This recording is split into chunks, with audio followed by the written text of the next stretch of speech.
Agora vamos falar sobre um dado que chama atenção. 25% dos pacientes que morreram por Covid-19 são obesos. E a gente conta com a participação de uma nutricionista para nos ajudar a entender os riscos desse público. Boa tarde, Luana. Seja bem-vinda aqui à Central da Esperança. Por que os obesos têm mais chances de contraírem o novo coronavírus? Boa tarde, Luara. Tudo bem com vocês? Prazer estar aqui. A obesidade, ela gera uma inflamação crônica no nosso organismo, né? E com isso, há um desequilíbrio de alguns hormônios, como, por exemplo, o hormônio da leptina, ele é aumentado, que é o hormônio responsável por controlar a ingesta alimentar, ou seja, pela saciedade. Isso gera uma diminuição no sistema imunológico e há uma redução da adiponectina, que é um hormônio proteico que modula vários processos metabólicos no nosso organismo, como, por exemplo, a regulação da glicemia, o catabolismo de ácidos graxos. Também algumas vitaminas lipossolúveis, elas ficam presas no tecido adiposo. Então, vitamina A, vitamina D, vitamina E. E essas vitaminas também são importantes para poder controlar a resposta inflamatória do organismo. Ainda, o tecido adiposo, ele secreta a enzima angiotensina 2, a AC2, que também está diretamente ligada ao mecanismo de ação do vírus. Então, por isso, pessoas em condições de obesidade, elas estão mais propensas a contrair o vírus. Ô Luana, agora a gente está falando também das pessoas que estão em casa e muitas vezes não conseguem se exercitar. A gente sabe que quando a gente fica mais tempo em casa, a nossa tendência é comer mais, muitas vezes saindo um pouco do que é saudável. Então, qual é a orientação para essas pessoas que estão em distanciamento social, muitas vezes sem exercitar e também cometendo alguns excessos na alimentação? Certo.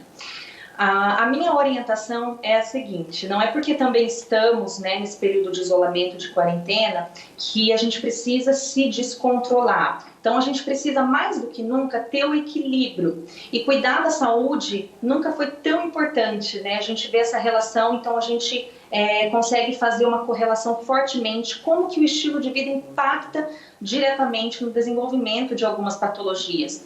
Então, eu diria que manter o equilíbrio, procurar incluir comida de verdade, né? Frutas, legumes, folhas e hortaliças, proteínas de boas fontes, carne para quem come proteína animal, frango, peixes, carboidratos complexos de boas fontes, então arroz integral, mandioca, batata, o inhame também, ingerir bastante água e se não for possível sair para se exercitar, procurar fazer um exercício dentro de casa. Temos aí vários vídeos de vários profissionais que estão dando dicas de exercícios. Se tiver piscina em casa, fazer um exercício na piscina. Então, a gente pode sim fazer o que está ao nosso alcance. A gente precisa ter essa consciência que a gente precisa cuidar da nossa saúde e manter esse equilíbrio.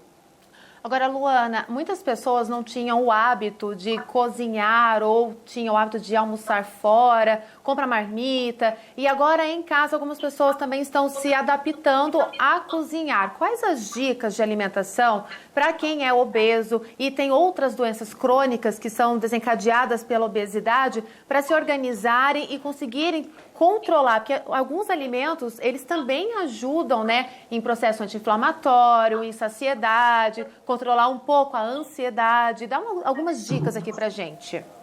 Isso. É fundamental, então, evitar alimentos pró-inflamatórios. Alimentos que vão gerar uma inflamação sistêmica, que vão potencializar aí essa condição. Então, evitar os industrializados, os açúcares, as farinhas brancas, tudo aquilo que está embalado. Então, é descascar mais realmente e desembalar menos. Então, mais comida de verdade. Para pacientes que estão nessa condição de obesidade, evitar o consumo excessivo de carboidratos, principalmente os refinados, porque eles vão gerar um aumento de insulina e, consequentemente, da glicemia. Então, é bastante prejudicial. Ingerir mais água, ingerir alguns chás que podem auxiliar também na saciedade. São dicas fundamentais, pontuais, que auxiliam muito. Luana, a gente quer agradecer a sua participação aqui na Central da Esperança, trazendo essas orientações tão importantes nesse tempo de distanciamento social. Muito obrigada, viu? Boa tarde.